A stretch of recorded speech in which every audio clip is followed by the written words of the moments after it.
Hi friends, welcome to our channel కమ్మని నరచులు. నేను ఇవాళ సూపర్ టేస్టీగా ఉండే మంచి హెల్దీ అయిన రెసిపీని చూపించబోతున్నాను. ఇది మీకు లంచ్ బాక్స్కి అయినా సరే, ఈవినింగ్ స్నాక్స్గా అయినా సరే సూపర్గా సూట్ అవుతుంది. దీన్ని ప్రిపేర్ చేసుకోవడానికి జస్ట్ 5 మినిట్స్ సరిపోతుంది. మ్యాగీ కన్నా చాలా ఈజీగా హెల్దీగా దీన్ని తయారు చేసుకోవచ్చు. అదే అటుకులతో చేసిన దద్దోజనం.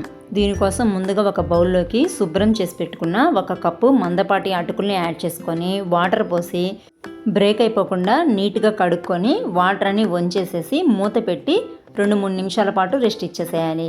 ఈలోగా మనం వేరొక వెడల్పుగా ఉండే బౌల్ని తీసుకొని మనం ఏ కప్పుతో అయితే అటుకుల్ని తీసుకున్నామో ఆ కప్పుతో తోడు పెట్టుకున్న గట్టి పెరుగుని యాడ్ చేసుకోవాలి. ఈ పెరుగు బాగా గట్టిగా ఉందండి, కాబట్టి నేను 1 కప్పు మాత్రమే పెరుగుని యాడ్ చేసుకుంటున్నాను. దీంతో పాటు 1/2 కప్పు వాటర్ని కూడా యాడ్ చేసుకుంటున్నాను.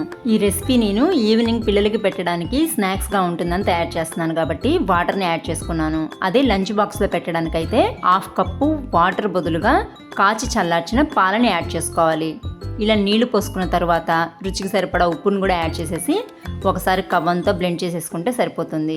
ఇప్పుడు వేరొక కడాయిలో 1 టేబుల్ స్పూన్ ఆయిల్ హీట్ చేసుకున్నాక 1 టేబుల్ స్పూన్ పోపు దినుసులు, 1 టేబుల్ స్పూన్ పచ్చిశనగపప్పుతో పాటు కాసిన జీడిపప్పును కూడా యాడ్ చేసేసి దీంతో పాటు 1 ఎండుమిర్చిని కూడా యాడ్ చేసేసుకొని పోపుని సన్నని మంట మీద చక్కగా ఫ్రై చేసుకున్న తర్వాత సన్నగా కట్ చేసి పెట్టుకున్న ఒకే 1 పచ్చిమిర్చి, 1 రెమ్మ కరివేపాకును కూడా యాడ్ చేసుకోవాలి.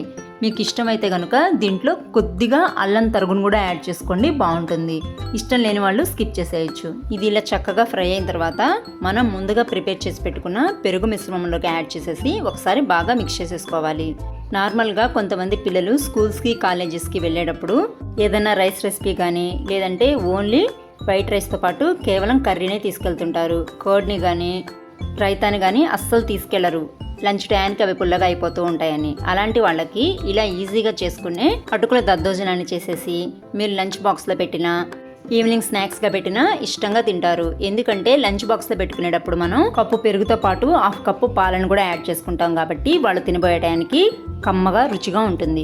ఈవినింగ్ స్నాక్స్గా అయినా లంచ్ బాక్స్గా అయినా ఎలా చేసినా సరే చక్కగా తింటారు. కాబట్టి ఒక్కసారి ఇలా ట్రై చేసి చూడండి, టేస్ట్ అయితే సూపర్గా ఉంటుంది.